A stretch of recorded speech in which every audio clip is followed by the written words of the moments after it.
खोनानो मोन्दों सनितपुर जिल्लानासो अनसुलि जायोनो खामानि दामानि मावनो रोंसोगारोनो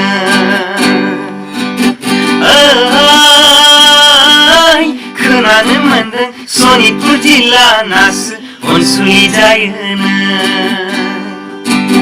खामानि दामानि मावनो रोंसोगारोनो जानाय नंला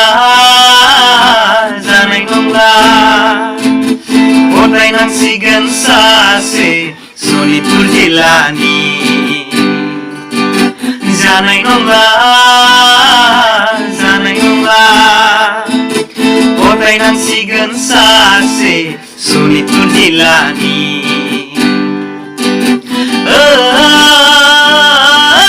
सनितपुर जिल्लानि आगैमोन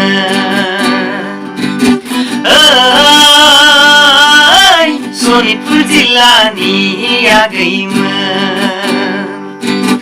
भेकेन्सि दङ गोसोब्ला आंनि गोरबोआव लै आगै आंनि गोरबोआव भेकेन्सि दङ गोसोब्ला आंनि गोसोआव लै आगै आंनि बिखायाव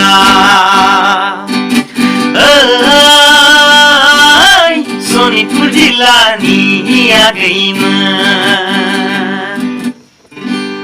Thank you.